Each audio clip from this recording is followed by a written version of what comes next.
నమస్కారం SS9 వార్తలకి స్వాగతం. ముందుగా ముఖ్యాంశాలు.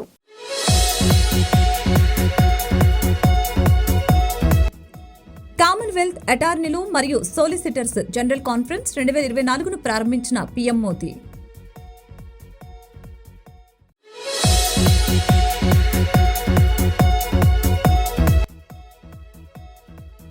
ఎల్కే అద్వానీకి భారతరత్న ప్రధాని నరేంద్ర మోదీ ప్రకటన.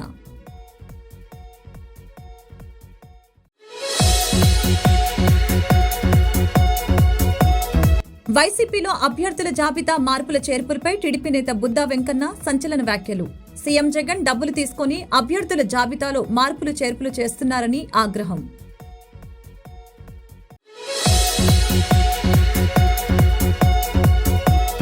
తహసీల్దార్ రమణయ్య హత్యను ఏపీ రెవెన్యూ సర్వీసెస్ అసోసియేషన్ తీవ్రంగా ఖండించింది. ఏపీ ప్రజలను బీజేపీ పార్టీ అతిహీనంగా చూస్తుంది. మండిపడిన AP Congress chief YS Sharmila. ఈ రోజు జరిగిన విలేకరుల సమావేశంలో బూర్ల రామాంజనేయులు మాట్లాడారు. ఆంధ్ర రాష్ట్ర ముఖ్యమంత్రి YS Jaganmohan Reddy mega DSC పేరుతో యువతను దగా చేస్తున్నారని, 4.5 సంవత్సరాల అధికారంలో ఉండి చేయలేని దానిని చివరి 2 నెలల్లో మెగా డిఎస్సీ పేరుతో కేవలం 6,100 డిఎస్సీ పోస్టులను విడుదల చేసి యువతను మోసం చేస్తున్నారని దుయ్యబట్టారు. టీడీపీ ప్రభుత్వంలో 2014-18 మధ్య 15,000 డిఎస్సీ పోస్టులు ఇచ్చిన ఘనత చంద్రబాబుకి దక్కుతుందని తెలియజేశారు. ఇక్కడ మనం ఆలోచించాల్సినటువంటి విషయం, యువత ఈరోజు లోకేష్ బాబు గారు యువగళం ద్వారా యువతకు దగ్గరయ్యాడని, లోకేష్ బాబు గారి మాటకు విశ్వసనీయత ఉందని యువత గట్టిగా నమ్ముతున్నారు. అంతేకాకుండా 20 లక్షల ఉద్యోగాలు తాను వచ్చే ప్రభుత్వంలో ఇస్తానని ఆయన యువగళం ద్వారా ప్రకటించడం, దాన్ని మరి తెలుగుదేశం పార్టీ జాతీయ అధ్యక్షులు మరి అదేవిధంగా పవన్ కళ్యాణ్ గారు ఇద్దరు కలిసి మేనిఫెస్టోలో 20 లక్షల ఉద్యోగాలు ఇవ్వడం, ఆ ఉద్యోగం వచ్చేంత వరకు యువతకు నెలకు 3,000 రూపాయలు సహాయాన్ని అందించడం అన్నటువంటి కార్యక్రమం పట్ల ఈ రాష్ట్రంలో ఉన్నటువంటి యువత మొత్తం కూడా తెలుగుదేశం జనసేన వైపు ఆకర్షితులై ఆ పార్టీని గెలిపించాలన్నటువంటి సదుద్దేశంతో గట్టి విశ్వాసంతో ఉండడం చూసి తట్టుకోలేక ఈరోజు ఈ మెగా డిఎస్సి. అంతే తప్ప నిరుద్యోగులకి ఉపశమనం కలిగించాలని కానీ వాళ్ళకు ఉద్యోగాలు రావాలని కానీ. అసోసియేషన్ కామన్వెల్త్ అటార్నీలు మరియు సోలిసిటర్స్ జనరల్ కాన్ఫరెన్స్ 2024ను ప్రధానమంత్రి నరేంద్ర మోదీ ఈరోజు న్యూఢిల్లీలోని విజ్ఞాన్ భవన్ లో ప్రారంభించారు. కాన్ఫరెన్స్ యొక్క థీమ్ న్యాయ బట్వాడాలో సరిహద్దు సవాళ్లు మరియు న్యాయ పరివర్తన మరియు న్యాయపరమైన అభ్యాసం యొక్క నైతిక కొలతలు వంటి చట్టం మరియు న్యాయానికి సంబంధించిన ముఖ్యమైన సమస్యలపై చర్చిస్తోంది. కార్యనిర్వాహక బాధ్యత మరియు ఆధునిక న్యాయ విద్యను పునఃసమీక్షించడం, ఇతరులతో పాటు సభను ఉద్దేశించి ప్రసంగిస్తూ CLEA కామన్వెల్త్ అటార్నీలు మరియు సోలిసిటర్స్ జనరల్ కాన్ఫరెన్స్ ను ప్రారంభించడం పట్ల ప్రధానమంత్రి సంతోషం వ్యక్తం చేశారు. ఇది ప్రపంచవ్యాప్తంగా ఉన్న ప్రముఖ న్యాయవాదుల భాగస్వామానికి సాక్ష్యంగా ఉందని తెలిపారు. మరియు 1.4 బిలియన్ భారతీయ పౌరుల తరపున అంతర్జాతీయ అతిథులందరికీ స్వాగతం పలికింది. అద్భుతమైన భారతదేశాన్ని సంపూర్ణంగా చూడాలని నేను మిమ్మల్ని కోరుతున్నానని ఆయన నొక్కి వక్కానించారు. ప్రధానమంత్రి నరేంద్ర మోదీ కీలక ప్రకటన చేశారు. బీజేపీ కురు వృద్ధుడు ఎల్కే అద్వానీకి దేశ అత్యున్నత పౌర పురస్కారం భారతరత్న ప్రదానం చేయనున్నట్లు ప్రకటించారు. ఈ విషయాన్ని తెలియచేయడం చాలా సంతోషంగా ఉందని ఎక్స్ వేదికగా ఆయన తెలియజేశారు. భారతరత్న గౌరవం అందుకోపోతున్న ఎల్కే అద్వానీతో నేను మాట్లాడి అభినందనలు తెలిపాను. మన కాలంలో అత్యంత గౌరవనీయులైన రాజనీతిజ్ఞులలో ఆయన ఒకరు. దేశాభివృద్ధికి ఆయన చేసిన కృషి చిరస్మరణీయం. అద్వానీ జీవితంలో క్షేత్రస్థాయిలో పనిచేయడం మొదలుపెట్టి ఉప ప్రధానమంత్రిగా దేశానికి సేవ చేసే అత్యున్నత స్థాయికి ఎదిగారు. మన హోంమంత్రిగా, INB మంత్రిగా కూడా సేవలందించారు. పార్లమెంట్లో ఆయన అడుగులు ఎల్లప్పుడూ ఆదర్శప్రాయం, గొప్ప దూరదృష్టితో నిండి ఉన్నాయి అని ప్రధాని మోదీ ట్వీట్ చేశారు. ఎల్కే అద్వానీకి భారతరత్న అవార్డును ప్రదానం చేయడం తనకు చాలా భావోద్వేగానికి గురి చేసిందని ప్రధాని మోదీ వ్యాఖ్యానించారు. ఎల్కే అద్వానీతో ఉన్న 2 ఫోటోలను ప్రధాని షేర్ చేశారు. అద్వానీ దశాబ్దాల పాటు ప్రజా జీవితంలో పారదర్శకత, సమగ్రతతో సేవలు అందించారని కొనియాడారు. తిరుగులేని నిబద్ధత, రాజకీయ నైతికలతో ఆదర్శప్రాయమైన ప్రమాణాలను నెలకొల్పారని ప్రధాని మోదీ ప్రశంసించారు. జాతీయ ఐక్యత, సాంస్కృతిక పునర్జీవనం కోసం ఆయన అసమానమైన కృషి చేశారని ప్రశంసల జల్లు కురిపించారు. ఆయనతో మాట్లాడి ఆయన నుంచి పాఠాలు నేర్చుకోవటానికి తనకు లెక్కలేనన్ని అవకాశాలు లభించడం ఎల్లప్పుడూ గొప్ప అదృష్టంగా భావిస్తానని మోదీ చెప్పారు. వైసీపీలో అభ్యర్థుల జాబితా మార్పుల చేర్పులపై టీడీపీ నేత బుద్దా వెంకన్న సంచలన వ్యాఖ్యలు చేశారు. సీఎం జగన్ డబ్బులు తీసుకుని అభ్యర్థుల జాబితాలో మార్పులు చేర్పులు చేస్తున్నారని ఆరోపించారు. చంద్రబాబు ఒకసారి అభ్యర్థిని ప్రకటిస్తే అదే ఫైనల్ అవుతుందని బుద్దా వెంకన్న వ్యాఖ్యానించారు. టీడీపీలో గెలిచి వైసీపీలో చేరిన వారు చంద్రబాబుపై నోరు పారేసుకుంటున్నారని టీడీపీ నేత బుద్దా వెంకన్న అన్నారు. విజయవాడలో ఆయన మీడియాతో మాట్లాడుతూ కేశినేని నాని దెబ్బకు వసంతకృష్ణ ప్రసాద్ వైసీపీకి గుడ్ బై చెప్పారని బుద్దా వెంకన్న అన్నారు. కేశినేని నానికే డిపాజిట్ రాదు, అలాంటిది నానితో మనకెందుకని వసంతకృష్ణ ప్రసాద్ వైసీపీకి దూరం జరిగారని అన్నారు. కేశినేని నాని అప్పుల అప్పారావు టీడీపీలో విజయవాడ వెస్ట్ ఎమ్మెల్యే టికెట్ ఇప్పిస్తామని కొందరి దగ్గర అప్పులు చేశాడు. కేశినేని నానికి అప్పివ్వటం అంటే గోడకు కుట్టిన సున్నం లాంటిదేనని బుద్దా విమర్శించారు. మైలవరం వైసీపీ ఇన్ఛార్జిగా ఉండి కూడా డబ్బులు కొట్టేసి ఉంటాడని బుద్దా వెంకన్న ఆరోపించారు. కేశినేని నానిని రోడ్ల మీదకు వదిలేటప్పుడు ఆయన అప్పులను జగనే తీర్చాలి. అప్పులు తీర్చకుండా ప్రచారానికి వెళ్తే అప్పుల వాళ్ళు నాని వెంట ఉంటారంటూ బుద్దా వెంకన్న ఎద్దేవా చేశారు. టీడీపీ నేతల వద్ద తీసుకున్న అప్పులు తీర్చాల్సి వస్తుందని నాని పార్టీ మారారని బుద్దా ఆరోపించారు. కేశినేని నాని వెనక టీడీపీ నేతలే కాదు, ఆయన ఫ్యామిలీ కూడా లేదు. కేశినేని నానికి వైసీపీ టికెట్ ఇవ్వడం కూడా డౌటే అంటూ ఎద్దేవా చేశారు. ఆయన విశ్వాసం లేని కుక్క, చంద్రబాబుపై లేనిపోని నిందలు వేస్తూ మొరుగుతున్నాడు. కేశినేని నాని సత్య హరిశ్చంద్రుడు అయినట్లు మంత్రి పెద్దిరెడ్డి మాట్లాడుతున్నారు.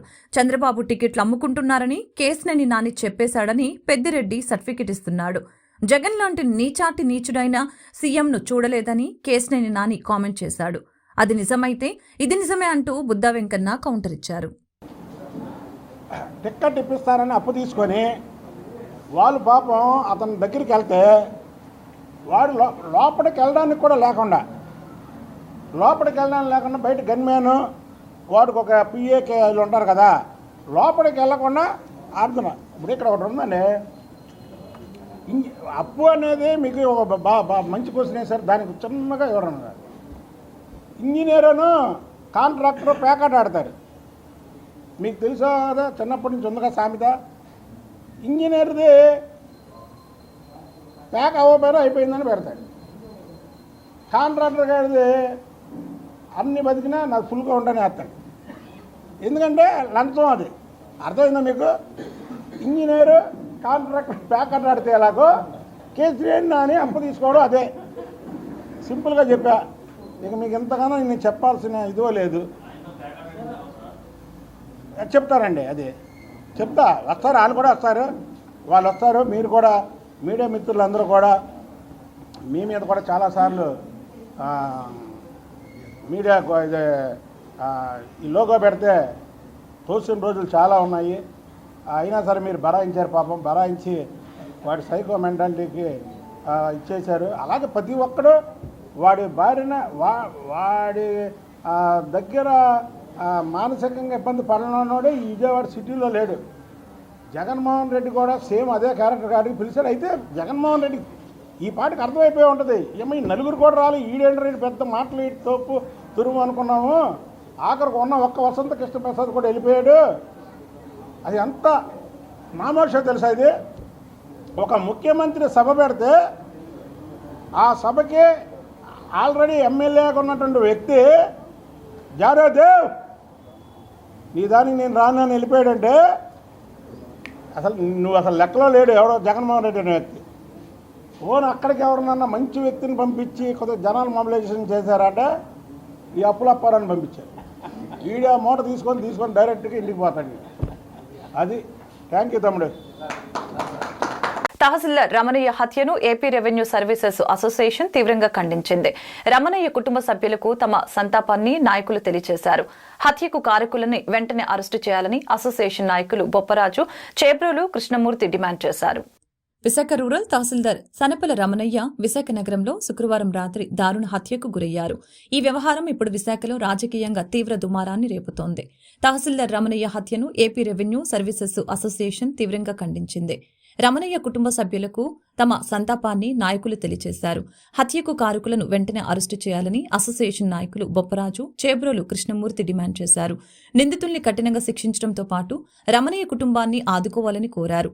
అధిక భూ వివాదాలు ఉన్న మండలాల్లో పనిచేసే తహసీల్దార్కు ప్రభుత్వం ప్రత్యేక రక్షణ కల్పించాలని, విధి నిర్వహణలో ఉన్న ప్రభుత్వ ఉద్యోగి విధులకు ఆటంకం కలిగించిన, దాడులకు పాల్పడిన దోషులపై కఠిన చర్యలు తీసుకునేలా చట్టాలు తీసుకుని రావాలని డిమాండ్ చేశారు. విశాఖపట్నం రూరల్ తహసీల్దార్గా పనిచేసి ఎన్నికల విధుల నిర్వహణలో భాగంగా నిన్న విజయనగరంలో తహసీల్దార్లుగా జాయిన్ అయినటువంటి రమణయ్య గారిని అతి దారుణంగా కిరాతకంగా రాత్రి కొంతమంది నిందితులు మర్డర్ చేసి వెళ్లటం అనేది ఆంధ్రప్రదేశ్ రెవెన్యూ అసోసియేషన్ పక్షాన తీవ్రంగా ఖండిస్తున్నాం. తక్షణమే నిందితులు ఎవరైతే ఉన్నారో వారిని కఠినంగా శిక్షించే విధంగా ప్రభుత్వం చర్యలు చేపట్టాలని, అదేవిధంగా ఏదైతే దాడి చేసేటువంటి విధి నిర్వహణటువంటి ఉద్యోగుల మీద దాడి చేసే వ్యక్తుల్ని కఠినమైనటువంటి చర్యలు తీసుకునే విధంగా చట్టాలు తెస్తే ఇలాంటి చర్యలు పునరావృతం కాకుండా ఉంటాయి.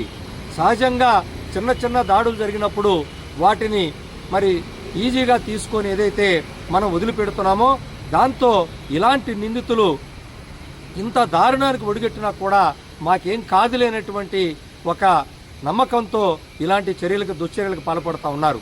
కాబట్టి ఇలాంటి నిందితులను నిర్లక్ష్యం చేయకుండా వారిని కఠినంగా శిక్షించాలని ఆంధ్రప్రదేశ్ రెవెన్యూ అసోసియేషన్ పక్షాన ప్రభుత్వాన్ని కోరుతున్నాం.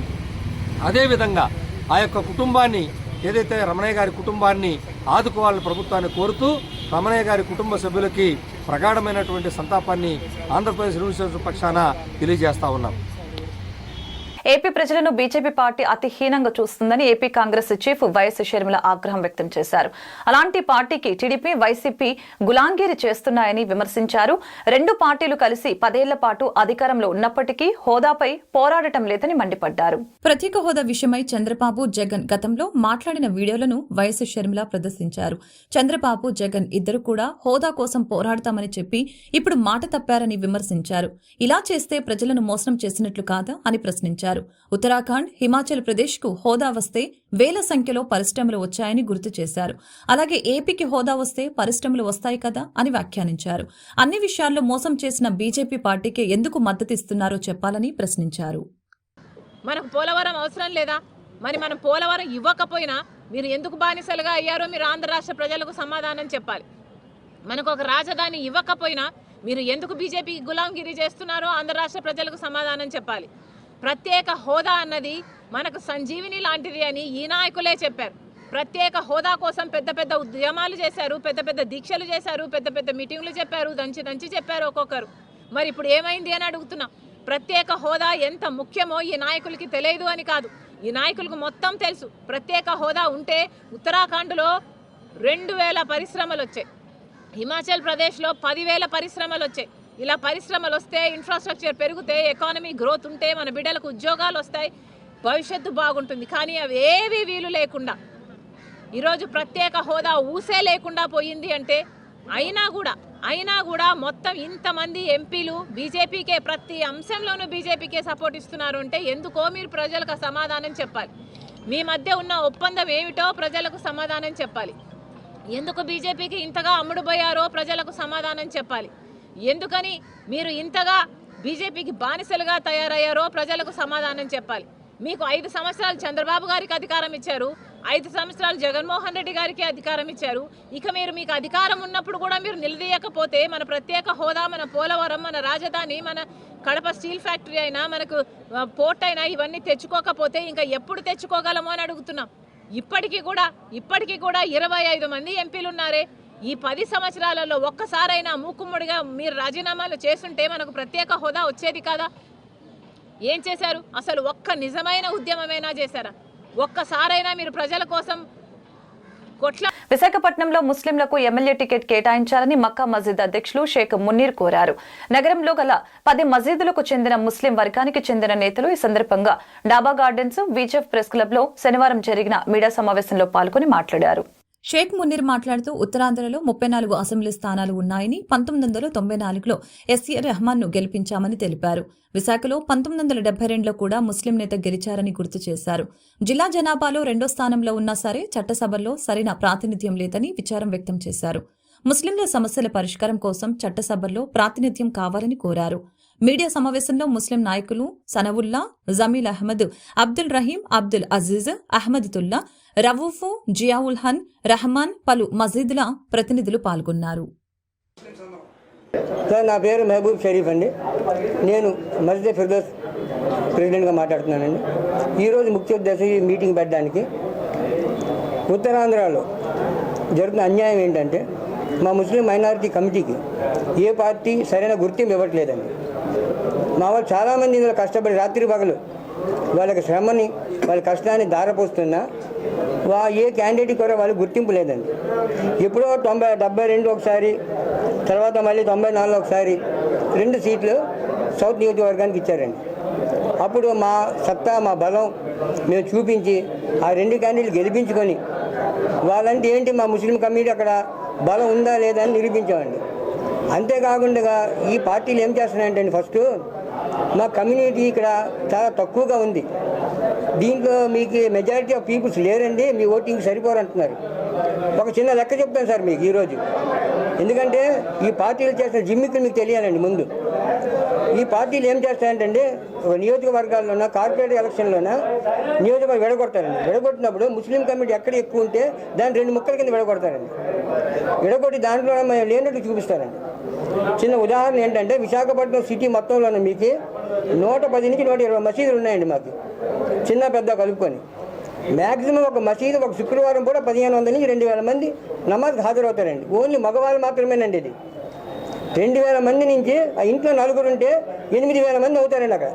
అంటే దగ్గర 80,000 మంది అక్కడ తేలుతామండి మేము. ఒక నియోజకవర్గం రారండి, అది సరిపోయింది సార్ మీకు. అప్పుడు ఒక నియోజకవర్గం గెలాలంటే 30,000 మంది ఓటుంటే చాలండి. 80,000 మంది మీ ఈ చుట్టుపక్కల మామూలుగా ఉన్నామంటే మొత్తం కలుపుకుంటే ఈ విశాఖపట్నం సిటీలో 3,60,000 మంది ఉన్నామండి మేము అండి. కాకినాడకి వెళ్ళొచ్చండి. అలాగున్న నియోజకవర్గం వెడగొడితే విజయవాడ నుంచి ఇచ్చాపురం లోపల కనీసం 5 సీట్లు గెలిచే సత్తా మా ముస్లిం మైనారిటీ కమిటీకి ఉందండి. ఇక్కడ గుంటూరు 1 టౌన్ సెప్ టీం గుంటూరులోని బాలాజీనగర్ లో అక్రమ మద్యం అమ్మకాలపై దాడులు నిర్వహించారు. ఈ దాడుల్లో 85 మద్యం సీసాలను సీజ్ చేసి 3 వ్యక్తులను అరెస్టు చేశామని ఎస్సీపీ ఏఎస్పీ ఎం వెంకటేశ్వరరావు తెలిపారు. ఈ సందర్భంగా ఆయన మాట్లాడుతూ గుంటూరు జిల్లా వ్యాప్తంగా డ్రగ్స్, అక్రమ మద్యం, ఇసుక నిల్వ రవాణా అమ్మకాలు జరిపితే కఠిన చర్యలు తీసుకుంటామని ఈ సందర్భంగా ఆయన తెలిపారు. రానున్న సాధారణ ఎన్నికల దృష్ట్యా ప్రశాంతత వాతావరణంలో ఎన్నికలు జరపడం కోసం గుంటూరు ఎస్సీ బి టీం దాడులు మరింత ఉధృతం చేస్తామని, ప్రజలు నేర సమాచారాన్ని ఏసీపీ డిపార్ట్మెంట్, పోలీస్ డిపార్ట్మెంట్కి తెలియచేయవచ్చని, సమాచారం ఇచ్చిన వారి వివరాలు గోప్యంగా ఉంచుతామని, టోల్ ఫ్రీ నంబర్ 14500కి తెలియచేయవచ్చని అడిషనల్ ఎస్పీ తెలియజేశారు. ఈ అక్రమ మద్యం ఏది కూడాను అనవసరంగా ఎక్కడ సేల్స్ జరగకుండా ఉండేలాగా, అలాగే ట్రాన్స్పోర్టేషన్ లేకుండా ఉండేలాగా ఆదేశాలు ఇవ్వడం జరిగింది. అందులో భాగంగా మన 1 టౌన్ సిఐ గారు విజయ్ కుమార్ గారు, వారి యొక్క ఎస్ఐ తులసి టీము ఏదైతే హెడ్ క్వార్టర్స్ టీం ఉందో ఆ టీంతో కలిసి రైడ్స్ చేపిస్తూ ఉన్నాం. ఇందులో మా ఈఎస్ గారు రంగారెడ్డి గారు కూడాను యాక్టివ్ పాత్ర పోషించారు. విషయం ఏంటంటే Balaji Nagar 0 line children's park ఎదురుగుండా అక్రమ మద్యం సేల్స్ జరుగుతుంది అనేటువంటి సమాచారం మాకుంది. దాని మీదట మా టీమ్స్ని పంపించి వెరిఫై చేయడం జరిగింది. మాకు రాబడిన సమాచారం మేరకు సిఐ గారు వాళ్ళ టీము వాళ్ళంతా కలిసి రైడ్ చేసి 85 క్వార్టర్ ఏదైతే బాటిల్స్ ఉన్నాయో వాటన్నింటినీ కూడా 85 బాటిల్స్ పట్టుకోవడం. దాంట్లో ఎవరైతే ఈ ఆవుల సుజాత అనే ఆమె గతంలో కూడాను ఒక 3 కేసుల్లో నేరస్తురాలుగా జైలుకి వెళ్ళి రావడం జరిగింది. ఆమెని పట్టుకొని విచారణ చేయిస్తే దాంట్లో భాగంగా మనకి ఈ అక్రమ మద్యం ఎలా సేకరించారనే దాని మీద విచారణ చేయిస్తే తన అక్క కొడుకు అయినటువంటి శ్రీనివాసు, అలాగే ఆ ఇంటి ఓనర్ మాలిక్ బాషా వీళ్ళిద్దరూ కలిసి మద్యం షాపులకు వెళ్ళి మూడు చొప్పున కలెక్ట్ చేసుకొచ్చి అవన్నీ కూడా ఒక చోట జమ చేసి వీటిని డ్రై డేస్లో కానీ లేదంటే ఈ మద్యం ఎప్పుడైతే స్పేర్ సిటీ ఉంటుందో అప్పుడు ఒక్కొక్క బాటిల్కి 50 రూపాయలు ఎక్కువ చేసి దాన్ని అమ్మి తద్వారా వచ్చినటువంటి డబ్బుల్ని వాళ్ళు పంచుకోవడం జరుగుతూ ఉంది. దీని మీద మా యొక్క టీములు ఎవరెవరైతే పనిచేశారో వాళ్ళందరూ కూడా అభినందిస్తూ మరి మీ అందరి ముందు చెప్పేది ఏంటంటే ఈ మద్యం విలువ సుమారు 12,500 రూపాయలు ఉంటుంది. వాటి 10 లీటర్లో చూసినట్టయితే 15.3 లీటర్ల మద్యం మనం సీజ్ చేయడం జరిగింది. అయితే ఈ సందర్భం ఏమైనా తెలియజేసేది ఏంటంటే ఎలక్షన్స్ రాబోతూ ఉన్నాయి. మనకు ప్రశాంతమైన వాతావరణంలో ఎలక్షన్స్ జరిపించాల్సినటువంటి రెండో రోజు తూర్పు నియోజకవర్గంలోని 15వ డివిజన్ హుస్సేన్ నగర్, చంద్రబాబు నాయుడు కాలనీ ప్రాంతాల్లో ఎన్నికల ప్రచారంలో దూసుకుపోతున్నారు తూర్పు నియోజకవర్గం ఎమ్మెల్యే అభ్యర్థి నూరి ఫాతిమా. పొన్నూరు రోడ్డు వైఎస్ఆర్ విగ్రహానికి పూలమాలలు వేసి నివాళులర్పించి యాత్రను మొదలుపెట్టారు. 2024 ఎన్నికల యుద్ధానికి మేము సిద్దమేనంటూ వైఎస్సార్ కాంగ్రెస్ పార్టీ శ్రేణులు నినాదాలు చేస్తూ ముందుకు సాగారు. రెండో రోజు ఎన్నికల ప్రచారాన్ని శుక్రవారం ప్రారంభించిన ఆమె ఈ సందర్భంగా మాట్లాడారు. నియోజకవర్గంలో ఎటువైపు చూసినా జనాలు నీరాజనాలు పలుకుతున్నారని హర్షం వ్యక్తం చేశారు. పెద్ద ఎత్తున వైఎస్సార్సీపీ నేతలు, కార్యకర్తలు హాజరై ప్రచార కార్యక్రమానికి బ్రహ్మరథం పట్టారని ఆమె తెలిపారు. అడుగడుగునా అపూర్వ స్వాగతం పలుకుతున్న విధానం చూస్తూ ఉంటే భారీ మెజారిటీతో గెలుపొందిన ఉత్సాహం ఏర్పడిందని ఆశాభావం వ్యక్తం చేశారు.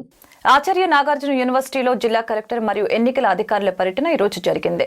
స్ట్రాంగ్ రూమ్ల పరిశీలన, ఎన్నికల విధులు తదితర అంశాలపై అధికారులతో జిల్లా కలెక్టర్ చర్చించారు.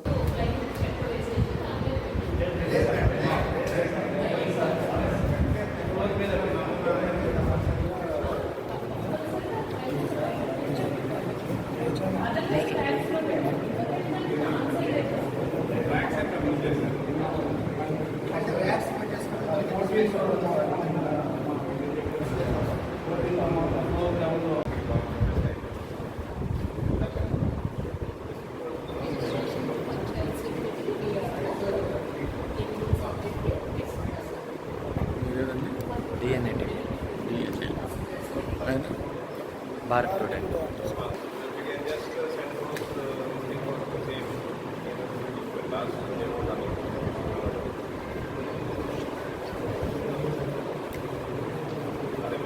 గుంటూరు పట్టణం ఆరగ్రహారంలో పర్యటించిన కావటి శివనాగ మనోహర్ నాయుడు మాట్లాడుతూ ఆరగ్రహానికి సీసీ రోడ్లు, సీసీ డ్రైన్లు మరియు మంచినీటి పైప్లైన్ల కొరత, ఎన్కాబ్ నిధుల నుంచి సుమారు 85 లక్షల రూపాయలు విడుదలయ్యాయని, వాటి నిర్మాణానికి సంబంధించి ఈ రోజు టెండర్లను పిలవటం జరిగిందని వివరించారు. ఈ రోజు పర్యటనలో స్థానిక పెద్దల్ని కలిసి మాట్లాడటం జరిగిందని, స్థానికులకు ఇబ్బంది కలగకుండా అలాగే ప్రభుత్వ నియమాలను అనుసరిస్తూ ఈ నిర్మాణాలు ఉంటాయని తెలిపారు. ఈ నిర్మాణాలన్నీ వీలైనంత త్వరగా ప్రారంభిస్తామని తెలియజేశారు. గుంటూరు నగరంలోని ఆరగ్రహారం ఈ యొక్క ప్రాంతంలో ఎన్కాబ్ నిధుల నుంచి సుమారు 85 లక్షలతో మరి సీసీ రోడ్డు, సీసీ డ్రైను, అదేవిధంగా అదనంగా మంచినీటి పైపులను ఏర్పాటు చేయాలని చెప్పి అంచనాలు తయారు చేసి టెండర్లు పిలిచాం. వర్కులు ప్రారంభించాలని చెప్పేసి కూడా మరి ప్రారంభించడం కూడా జరిగింది. మరి కొంత ఎంక్రోచ్మెంట్లు ఉన్నాయని చెప్పేసి స్థానిక పెద్దలు మా దృష్టికి తీసుకురావడం కూడా జరిగింది. దానికి సంబంధించి ఈరోజు మేము కార్పొరేటరు, అధికారులు, అదేవిధంగా స్థానిక పెద్దలందరితో కూడా ఈరోజు ఈ ప్రాంతంలో పర్యటించడం కూడా జరిగింది. అంటే కొన్ని దశాబ్దాల క్రితం నుంచి ఉన్నటువంటి బిల్డింగులు ఉన్నాయి. వాళ్ళందరూ కూడా ఒకటే అడుగుతూ ఉన్నారు, ఎవరికి కూడా ఇబ్బంది లేకుండా, మరి ఎవరికి కూడా నష్టం జరగకుండా, రూల్ ప్రకారం కూడా ఎక్కడ కూడా డీవియేషన్ లేకుండా మరి చేసుకోమని చెప్పేసి వాళ్ళు అంటా ఉన్నారు.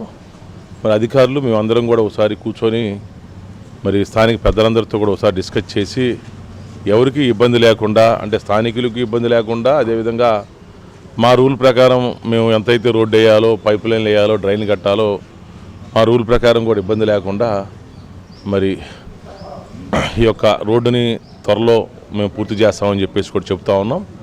ఎందుకంటే ఎన్నో సంవత్సరాల నుంచి ఈ ప్రాంతంలో మరి వ్యాపారస్తులు, అదేవిధంగా మరి చాలామంది వైశ్యాసు, జైన్లు, అదేవిధంగా బ్రాహ్మణులు అందరూ కూడా ఈ ప్రాంతంలో ఉండేటువంటి వాళ్ళందరూ కూడా ఈ ప్రాంతం మీద ఉన్నటువంటి మమకారంతో చిన్న చిన్న సందులైనా సరే ఈ ప్రాంతంలో పుట్టి పెరిగాం, తాత తండ్రుల దగ్గర నుంచి ఈ ప్రాంతంలో ఉంటున్నాం అనేటువంటి ఉద్దేశంతో ఈ ప్రాంతంలోనే ఇదే వీధిలోనే అంటి పెట్టుకుని ఉండేటువంటి పరిస్థితి. కాబట్టి వాళ్ళ యొక్క మనోభావాలు దెబ్బతినకుండా వాళ్ళను కూడా కన్విన్స్ చేస్తూ, అదేవిధంగా మా చట్టం ప్రకారం, మా రూల్ ప్రకారం మేమైతే ఏ విధంగా ఎంతవరకు రోడ్డు వేయాలో వాటిని కూడా మేము పరిలో తీసుకొని ఎవరికి ఇబ్బంది లేకుండా రోడ్డు, అదేవిధంగా డ్రైను, అదేవిధంగా మంచినీటి పైపులను కూడా పూర్తి చేస్తామని చెప్పేసి కూడా చెప్తా ఉన్నాను. తాడేపల్లిలోని విజయ కీలాద్రి 7వ వార్షిక బ్రహ్మోత్సవాలు ఫిబ్రవరి 13వ తేదీ నుంచి 18వ తేదీ వరకు చిన్నజీర స్వామి పర్యవేక్షణలో నిర్వహిస్తున్నామని అహోబిల చిన్నజీర స్వామీజీ తెలిపారు.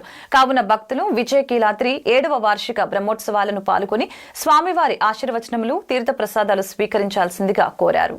తాడేపల్లిలోని విజయకీలాద్రి 7వ వార్షిక బ్రహ్మోత్సవాలపై గాంధీనగర్ ప్రెస్ క్లబ్ నందు విలేకరుల సమావేశం జరిపారు. ఈ సందర్భంగా శ్రీ అహోబిలం చిన్నజీయర్ స్వామీజీ మీడియాతో మాట్లాడారు. మాఘమాసంలో నిర్వహించే బ్రహ్మోత్సవాలు విశేషమైన ప్రాధాన్యతను సంతరించుకొని ఉంటాయని తెలిపారు. ఒక పక్క ఇంద్రకీలాద్రి కృష్ణానది ఒడ్డున విజయకీలాద్రిపై కొలువైన వెంకటేశ్వర స్వామివారి బ్రహ్మోత్సవాలను 13వ తేదీ సుప్రభాత సేవతో ప్రాతకాల ఆరాధనతో ప్రారంభమవుతాయని తెలిపారు.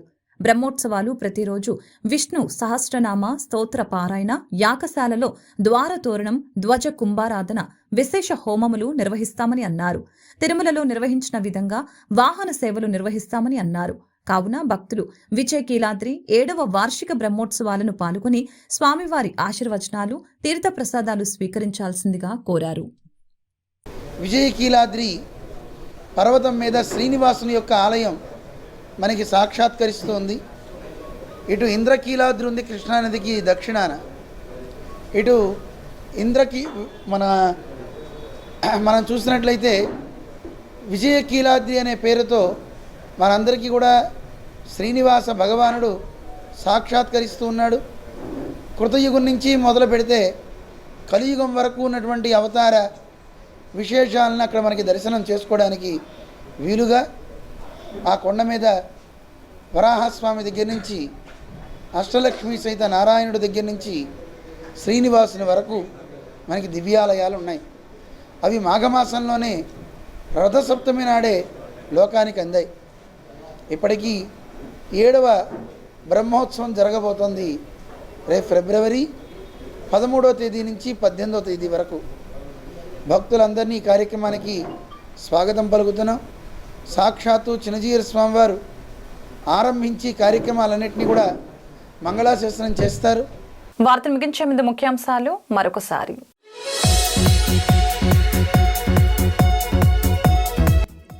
కామన్వెల్త్ అటార్నీలు మరియు సోలిసిటర్స్ జనరల్ కాన్ఫరెన్స్ 2024ను ప్రారంభించిన పీఎం మోదీ.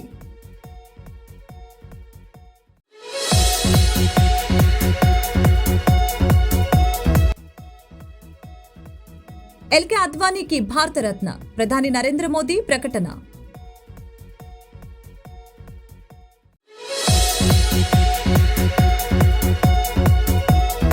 వైసీపీలో అభ్యర్థుల జాబితా మార్పుల చేర్పులపై టీడీపీ నేత బుద్దా వెంకన్న సంచలన వ్యాఖ్యలు. సీఎం జగన్ డబ్బులు తీసుకుని అభ్యర్థుల జాబితాలో మార్పులు చేర్పులు చేస్తున్నారని ఆగ్రహం.